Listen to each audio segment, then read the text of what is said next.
I take the same route in and out of the city every day. I don't live too far, around 30 years old, so just a few minutes drive in the quiet suburbs. The road I take at night is always very quiet, which gives me a sense of relief. Compared to daytime traffic, driving on this road, everything is as usual. It was just past 10 o'clock at night and I was listening to music, happy to be almost home. It was 10 minutes away from the woods. Just before the suburbs began, a light shone from the road. At first, there was nothing, but as it got closer, it seemed really bright, almost like I couldn't see. I had to stare at the shoulder to make sure I stayed in my lane.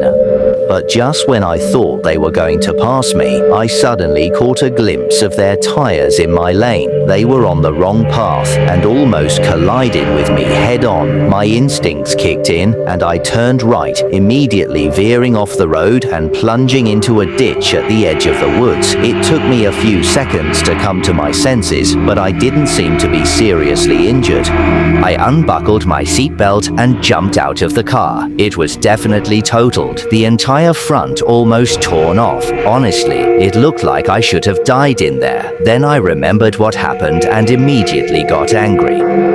I climbed out of the ditch and looked in their direction. I expected to see their headlights gradually disappearing in the distance, but to my surprise, they had stopped not far away. Before approaching them, I quickly glanced around and realized how concealed we were.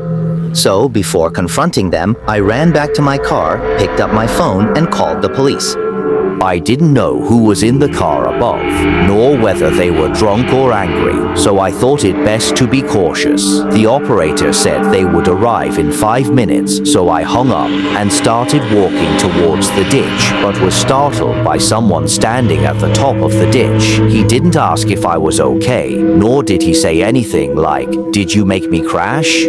"You could have killed me," I said, trying to control my anger. Until the police arrived, he still didn't speak, but the lights on the road suddenly became brighter, shining towards where he was standing. I was still in the ditch, but I could see it was the same car, driven by another person. They backed up to the edge of the ditch. Then the driver's door opened and another person got out. The two of them started talking in a different language. I think it was Russian or German. I'm not good with languages, but when they spoke, they sounded very aggressive. One of them rushed to the back of the car and opened the trunk, but he didn't take anything out. Instead, he turned to face me, and both of them immediately ran towards me, charging into the ditch. It took me less than a second to piece these fragments together. I turned and dashed into the woods. Those people ran around my car and continued to chase me. They were all tall and looked bulkier, so after a minute of sprinting, I shook them off. Now, I am in the middle of the woods, completely unable to see where I am going, and I don't even know which direction is which. There are no sounds of people nearby. I wander aimlessly in the woods. I don't want to return to the road while those people are still nearby, but I also don't want to get completely lost, so the police can't help me. After walking for just a few minutes, I heard sirens in the distance to my left. I followed the sound to the road, where I could see a police car parked at the top of the ditch, and two officers were inspecting my car. There was no trace of those people anywhere.